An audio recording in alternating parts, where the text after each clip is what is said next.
Hi, Cancer. Welcome to your twin flame, or what I love to call trauma fusion quantum entanglement reading with me, Jocelyn, the Quantum Queen.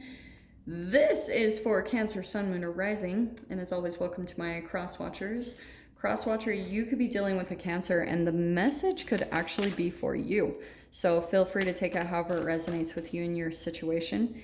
Keep in mind that these are general and timeless readings, and if you guys would like to book a one-on-one reading with me, you can find my information down below in the description box. And just wanted to say thank you for liking, subscribing, and thank you for all the good karma donations. All right, Cancers.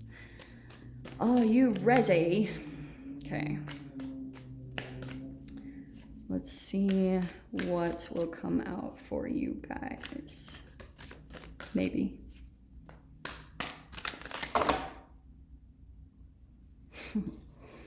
Okay. Well, some of you guys are either at the end or you're about to wrap up a very painful cycle in your life because, boom, Ten of Swords. For some of you, this could be Dark Night of the Soul ending. A very, very intense energy with that card. It has been a battle. Here's what's good though, because you've got an ending probably coming up with a specific person. And I feel as though what you've been dealing with, Cancer, oh, here's what's so freaking good about this. Are you ready? Okay. These are, yeah, okay, here we go. What's been going on? You have the Strength card, making friends with your fears, right? This is the alchemization card. This is, yeah, like the thing that you fear the most, something that you feel like has power over you or strength over you, you're entangling with it and becoming that strength yourself. Really powerful. So that's actually where a lot of the struggle has come from in the first place. It's been things that you've battled with about yourself, okay? But it could have, for a lot of you, played out in a connection, because that's what we're talking about in general here, right? The alchemization and the growth that's taking place. Because, Cancer, you were dealing with someone, Magician and the Moon card. Someone that was very manipulative, illusions, deception, possible lies. Just because of that connection and everything playing out here, yeah, that was a lot of this connection that you were dealing with. The Moon, I mean, yeah, that's a total illusion, but that's what I'm talking about with the trauma bond energy. It's a chemical pattern inside of your being. So what happened was, and this is what I've been talking about in general, whenever you guys went through some type of trauma when you were younger, you released a brain chemical. Your body's response to it caused you to go into self-preservation. It's almost like when you get in a car accident. You know how your body releases all these chemicals to help save you from the amount of trauma that you're experiencing? Like even someone can have amnesia through the amount of trauma they go through because your body is like protection, you know? It's really fascinating how it works. So the majority of people though, what they've gone through, this is why so many people are coming out in a creative way, because when you were younger, when you were a child, you went through some type of entanglement with fear, shame, or guilt, and all of you guys are going to be dealing with different levels of that. But because it just got stored in the cells, that was some pain that you went through, and your body's response was to pull you out of the pain, so it went to imagination or illusion to help kind of temper what you were going through, right? Just calm it down a little bit. So that's a vibrational chemical pattern within inside of your cells. Okay, so this is why it's going to accumulate. When that hasn't been processed and like transformed in the proper way, right? Because you didn't probably have the right healthy environment that was going to be conducive to allowing that to happen. So you did what you could. So you've been living in this vibrational reality of that. Okay, where a lot of self-deception or deception with other relationships has been tied to your disconnection to your own pain. Does that make sense? Because this is accumulated. So that's why it's going to be dependent for all of you where you're at on your path and how much of those thoughts you've been thinking, how fast you come into those connections, how long you've spent time to yourself, all of that is going to factor into place on the pattern of the brain chemical releases that are going into your cells. But this is why I'm talking about eventually the cells are going to break down, and it can lead to a dark night of the soul, because it creates that stress is going to create too much of an acidic environment. And so that's why we have a dark night of the soul or tower moments. This is why we're going through it as a collective, because that's what's happening for most people in general. We're living through way too much trauma. It's freaking insane.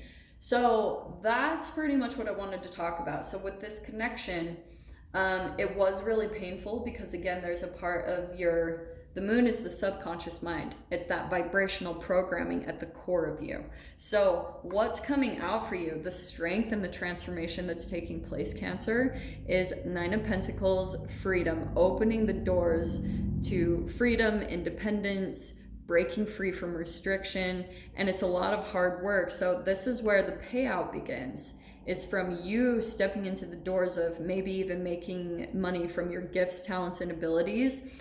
But you could be caught up in a cycle, Cancer, where, say for instance, if this is entrepreneurship and it's tied to your job, there's still something energetically, even about the environment that you're working in. If you're still in like a corporate environment, energetically, it's going to be vibrationally similar to what you were raised with.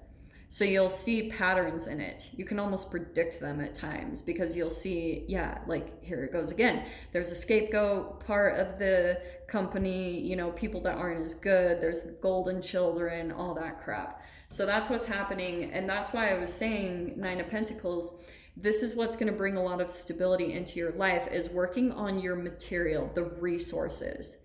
Because this is that Freudian, you know, sometimes it drives me crazy. I came across something of Teal Swan's, and she was saying that, like, yeah, focusing on money isn't going to bring you fulfillment. I agree with her, but we're still talking about chakras and psychological development and Freudian, what you need for security to really develop and heal yourself properly as a human, and it's creating stability in your life. So you don't have to become overly obsessed with money and things like that. It's just that you need to be in a period of life where you have enough stability to take care of yourself. So, sorry, I know that sounds rude, but sometimes the stuff she says drives me crazy. So, look at this. This is why there's this huge emphasis on 3 of Pentacles, stability. This can be collaboration, people that want to work with you, but there's the Sun card. There's something here about partnerships. And I'm telling you, so a lot of you could be in this process of finally walking away from a trauma fusion, which is going to bring in, you know, you focusing on your independence, maybe even being on your own and becoming really comfortable and confident in that energy is going to bring more stability here. And then eventually there's going to be partnerships here, people that want to work with you, collaborations that feel really positive, because you're setting up this stability and structure in your life based off of a true energy of independence. So that's why codependent patterns, they can even bleed into corporate environments, you know, working for a boss. That's why I try to push you guys so much to focus on your gifts, talents, and abilities and creating that freedom as well. Because if we all do that, imagine the type of society that we'll be living in, which would be powerful. So here, oh, look at this. We've got 9s. All right. Yeah, what's happening, Cancer? You've got, I feel as though 9 of Wands, you're giving up on a specific connection, which feels like a good thing. 10 of Wands, it's like releasing a huge burden from your life. That's good. And with that is bringing a huge restoration and the positivity back into your life. And which is also going to be, look how cool, bring in some type of wish fulfillment. The thing that you've been wanting and you've been creating since you were a child, right? Because you have these amazing manifestation powers, like you being able to pull into your imagination and everything. But you've got these 9s, which is all about independence. And 9s in numerology, it's someone who's very creative and Nines are actually really good in partnerships, but they're really good at public speaking. They're very creative and charismatic with the way that they communicate things. So that's what's really cool, is there's almost going to be a restoration to some dreams that you were wanting to manifest anyway, as you release the burden of this connection. Like, it's like, don't put yourself through more trauma than you need to by trying to just force something that isn't probably, just for at least right now, just needs to come to an ending so that you can start getting the things that you're wanting to manifest. But yeah, 10 of Swords, 10 of Wands, an ending of something very long, and a long, painful journey for you, Cancer. So we're going to dive into the extended with this. If you guys want to join me over there, definitely feel free. Go down below, click on the Vimeo link, and I'll see you over there. But Cancer, if this is where we leave things, I'm sending you guys so much love, wishing you all the very best, and I'll see you in your next reading. Take care.